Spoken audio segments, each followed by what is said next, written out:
concerns. And so then based on this, we can do talks on these particular issues, so it's more targeted as far as what people actually need in the company. But you can see there are a lot of symptoms there. So the third key element that drive healthcare costs is repetitive injury and repetitive motion injuries. 60% of all on-the-job injuries will be caused by repetitive motion injuries. Of these, carpal tunnel syndrome is the most frequent. The average, and this is sourced. This is not quite. Well, it's about 12 years old. This information. Average carpal tunnel syndrome injury costs approximately $4,000 in benefits and rehab for the patient, which is often a whole lot less than the cost even of a wellness program. And if surgical interventions required, the cost rose to more than $20,000 per person. So this is a very significant thing, and people using computers all the time. Even like Kaiser and Sutter, some of those locations where they have switched over to medical records, where it's all online, there are a lot more of those injuries going on because it's mouse intensive. Not very, I don't know, you know, a medical institution is like, changes over into a system that creates more injuries. Not like really clever in my mind, but that's the reality. It's federally mandated too. Federally mandated, yeah. Well, It's probably the acupuncturists had such a strong lobby so we could get more patients. But Kaiser actually has a wellness program, though. Yep. It does. So, part number 2, how do we help businesses achieve their wellness goals? Well, there's 5 implementation strategies that we use. A wellness program could include all 5 parts, or a combination so as to best fit the unique features of your organization. So, one thing we do is a pre-event site assessment. So, the event is a screening, health screening, and often we do trigger point massage also, along with it, that the employees get as a benefit. And that actually creates a higher turnout. If there's some massage involved, then people will tend to show up more for getting screened than if it's not.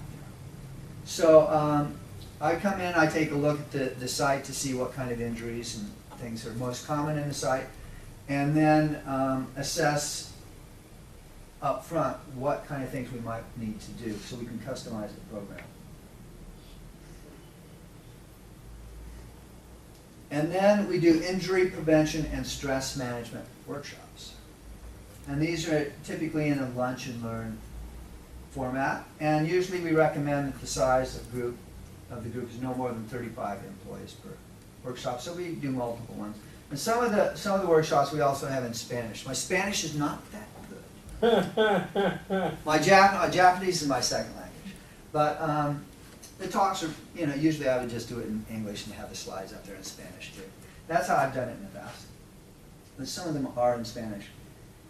And these are the 5 most commonly requested workshops that companies want for improving employee productivity. First one is naturally reducing stress, because it's estimated that as much as 80% of all health concerns are related to stress. Second one is stay fit while you sit, because most people are sitting a lot, and that can create low back pain and other kinds of pains. Third one is how to reduce musculoskeletal disorders in the workplace.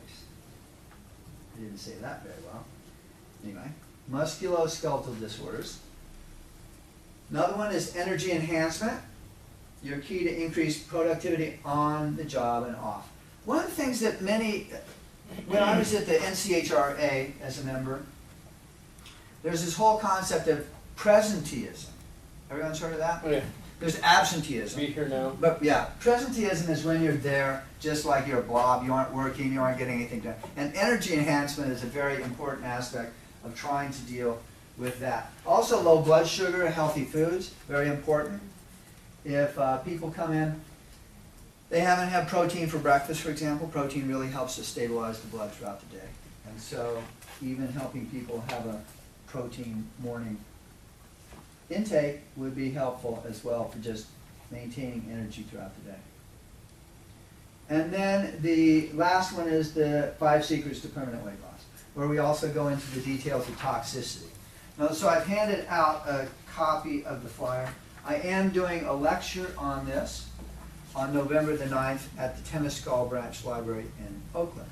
So if anyone wanted to get a feel for some of the lectures that we do and you don't have it in your location, then this is an opportunity as well. 152nd and telegraph.